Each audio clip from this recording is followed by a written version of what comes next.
ये तो हम सबको पता है कि हमारे पड़ोस में बैठा पाकिस्तान इस समय $1 बिलियन के लिए कितना तरस रहा है। पाकिस्तान के ऊपर इस समय $80 बिलियन का कर्ज है एंड उसके फॉरेक्स रिजर्व्स में केवल $3 बिलियन बचे हैं। IMF ने भी पाकिस्तान को फाइनेंशियल एड देने के लिए अपनी शर्तें काफी स्ट्रिक्ट यानी सख्त कर ली हैं, जिनकी वजह से पाकिस्तान IMF के साथ फिलहाल कोई भी डील नहीं कर पा रहा है। Sri Lanka, Bangladesh and even Ukraine को भी IMF ने फाइनेंशियल असिस्टेंस दे दी है, लेकिन पाकिस्तान के लिए पैकेज लगातार डिले होते जा रहा है। ऐसे में पाकिस्तान का प्राइम मिनिस्टर शहबाज शरीफ और फाइनेंस मिनिस्टर इशाक डार फाइनेंशियल एड सिक्योर करने के लिए सऊदी अरब, UAE और कतर जैसे मिडिल ईस्ट के देशों के पास गए थे, लेकिन इनमें से भी किसी भी देश ने पाकिस्तान की मदद नहीं की। आप सोच नहीं सकते कि पाकिस्तान के लोग इस कारण से कितना नाराज हैं। उनका मानना है कि रमजान का समय आ गया है, अब तो मिडिल ईस्ट के मुस्लिम उम्मा वाले इस्लामिक देशों को पाकिस्तान की मदद के लिए सामने आना ही चाहिए। लेकिन पाकिस्तान की मदद करना तो दूर, पाकिस्तान के जख्मों के ऊपर नमक छिड़कने का काम कर रहे हैं। सुबह की वीडियो में हमने डिस्कस किया था कि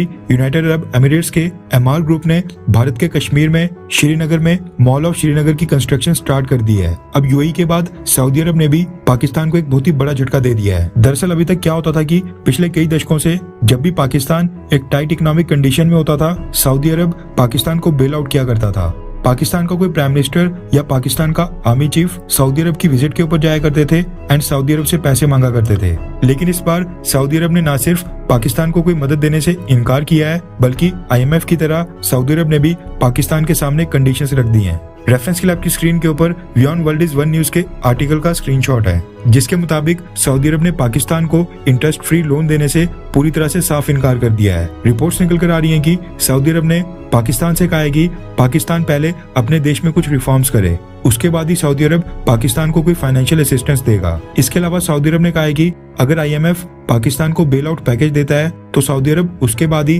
पाकिस्तान की कोई मदद करने के बारे में सोचेगा। सऊदी अरब को पता है कि IMF पाकिस्तान को बेल आउट पैकेज तभी देगा जब पाकिस्तान की गवर्नमेंट अपने देश में रिफॉर्म्स करेगी, इसलिए सऊदी अरब ने पाकिस्तान के सामने IMF वाली कंडीशन रख दी है एंड पाकिस्तान की मीडिया में सऊदी अरब के खिलाफ इस कारण से काफी आक्रोश देखने को मिल रहा है। पाकिस्तान के एक्सपर्ट्स मीडिया चैनल के ऊपर ये कह रहे हैं कि रमजान का पाक महीना आ गया है, उनको उम्मीद थी कि सऊदी अरब मुस्लिम उम्मा का ख्याल रखते हुए पाकिस्तान की मदद जरूर करेगा, क्योंकि रिसेंटली चाइना ने भी पाकिस्तान को फाइनेंशियल असिस्टेंस की घोषणा की थी। ऐसे में पाकिस्तान को उम्मीद थी कि अगर चाइना पाकिस्तान की मदद कर सकता है तो सऊदी अरब तो एक मुस्लिम देश है। पाकिस्तान के लोगों का कहना है कि सऊदी अरब ने बुरे समय में पाकिस्तान की मदद ना करके पाकिस्तान को धोखा दिया है और कल को जब पाकिस्तान तरक्की करेगा, डेवलप्ड देश बन जाएगा, उसके बाद पाकिस्तान भी सऊदी अरब की मदद नहीं करेगा। कुछ पाकिस्तानी एक्सपर्ट्स तो ये भी कह रहे थे कि अब पाकिस्तान को सऊदी अरब से अपनी फोर्सेस वापस बुला लेनी चाहिए ताकि सऊदी अरब को सबक सिखाया जा सके।